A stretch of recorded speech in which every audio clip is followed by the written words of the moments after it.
Mas o que determina a capacidade de rotação de uma força?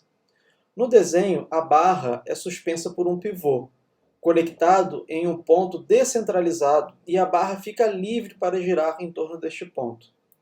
Dois objetos de inércia M1 e M2 são suspensos em cada extremidade da barra, mantendo a barra em equilíbrio para que ela fique em repouso. Observe que a inércia M1 é maior que a inércia M2, porque M1 está próxima do pivô e M2 está distante do pivô. Por simplicidade, estamos assumindo que a inércia da barra é insignificante em comparação a essas inércias M1 e M2. A barra fica em equilíbrio porque os torques causados por essas forças, devido a M1 e M2, são iguais em magnitude. Mas as rotações que essas forças tendem a causar têm orientações opostas. Observe que o torque causado por M1 vai produzir uma rotação no sentido anti-horário, e o torque produzido por M2 vai produzir um torque no sentido horário. Essas rotações se cancelam, porque o objeto 1 tende a girar a barra no sentido anti-horário, e o objeto 2 tende a girar a barra no sentido horário. Essa capacidade de uma força girar um objeto em torno de um eixo é chamada de torque sobre esse eixo. Torques causam aceleração de rotação em torno de um eixo. Aqui está o diagrama para representar as forças e a distância dessas forças ao eixo de rotação.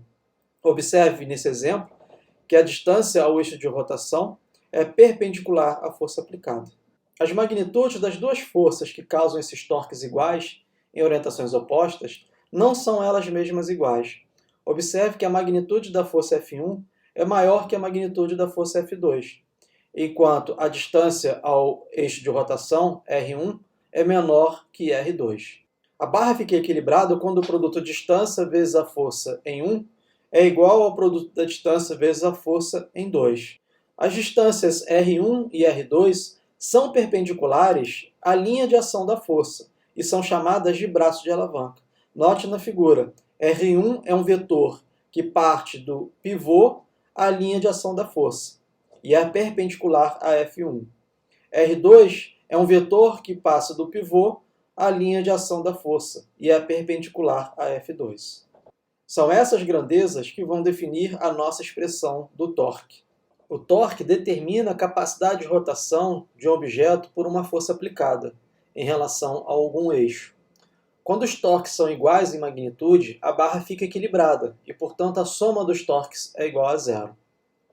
Observe nesse desenho as forças exercidas na barra pelos pesos e a distância dessas forças ao eixo de rotação. Observe que essas distâncias são perpendiculares às forças. O torque causado pela força F1 sobre o pivô tende a girar a barra na orientação de aumentar o ângulo θ, e, portanto, é positivo, que é o sentido anti-horário.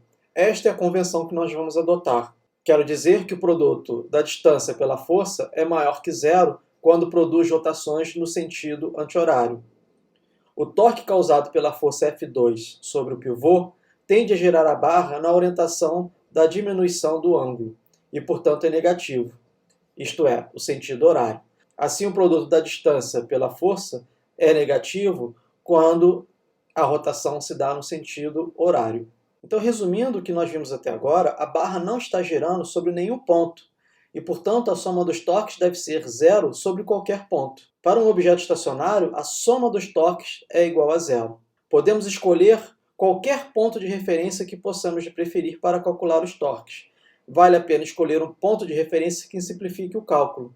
Por exemplo, nessa figura, o ponto de referência é sobre o pivô. Precisamos calcular o torque produzido pela força F1 quanto o torque produzido pela força F2. Mas e se o pivô fosse na extremidade esquerda? Precisaríamos calcular o torque apenas produzido pela força F2, porque o torque produzido pela força F1 será igual a zero, porque seu braço de alavanca será igual a zero.